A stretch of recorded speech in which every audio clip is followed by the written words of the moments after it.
Hey everyone, so at this point you should have completed your physiographic chart of the ocean floor and checked your answers, and now you're on to the seismic reflection profile.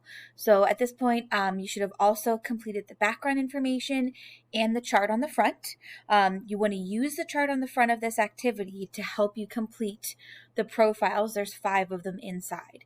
We are going to do the first profile, Profile A, together in this video. So you want to copy everything from my screen to your screen, and then you are going to try the other 4. Okay, here we go. So let's take a look at, first off, the directions. The directions on your paper, when you open up this large document, are in the top left corner where it says procedures. Okay, we are going to be completing the first 5 steps. Okay, those first 5 steps are what I'm going to walk you through in the video.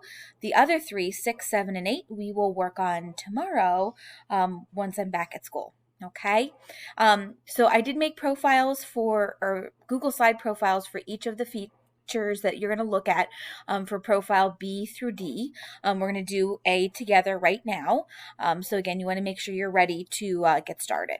Okay. So the first thing that you need to do with all of your profiles, and you're going to see these in the slides, is you're going to draw in the water line. So that way you can tell, is this thing fully submerged, or is it parts of it above the water, or maybe it's really shallow, indicating that it's close to the coast.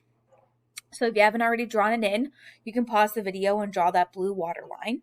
Okay. The next thing that you're going to do is you need to separate from where the sediment is versus where the rock is.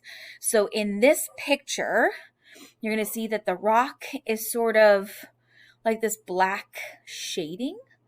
Okay. And then the sediment is sort of got this horizontal like stripe pattern, and it sits on top of the rock.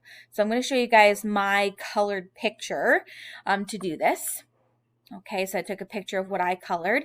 So again, you can see there's little pockets of sediment and then kind of a thick band of sediment over on the right-hand side. So this is a good point to pause the video and color in the sediment brown. Okay, so you can see the difference.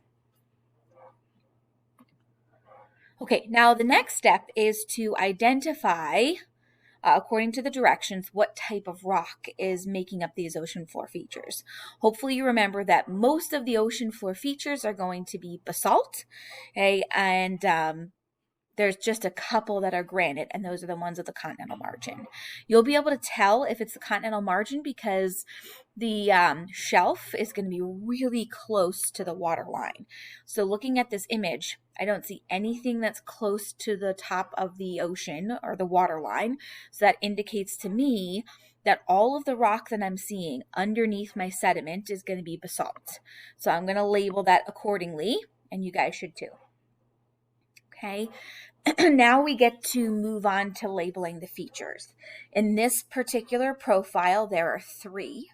There is one very large feature and then 2 smaller features kind of almost like on top of this one. Okay, for this particular feature, for you to be able to see it, I'm going to outline it.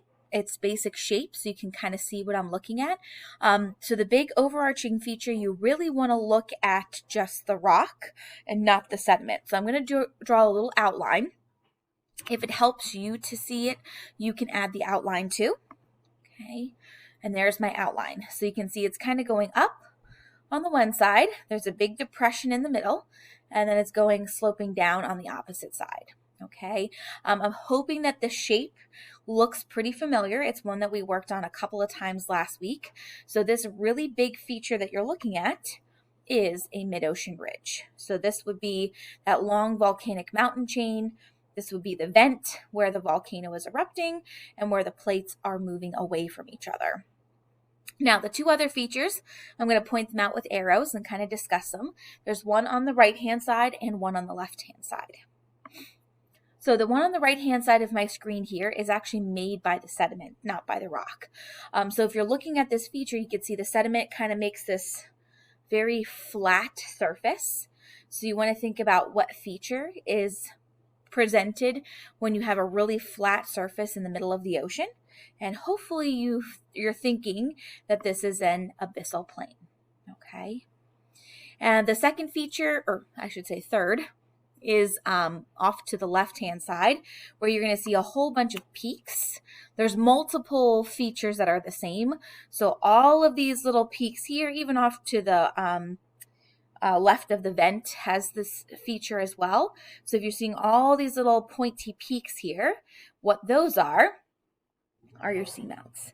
Okay, and they are very common with mid-ocean ridges because of all the volcanic activity. Okay, so those guys are seamounts. So in this image, we have a giant mid-ocean ridge, we have seamounts, and we have abyssal plains. Okay, you're going to go through the exact same process. Okay, when you complete profile B, C, D, and then finally E.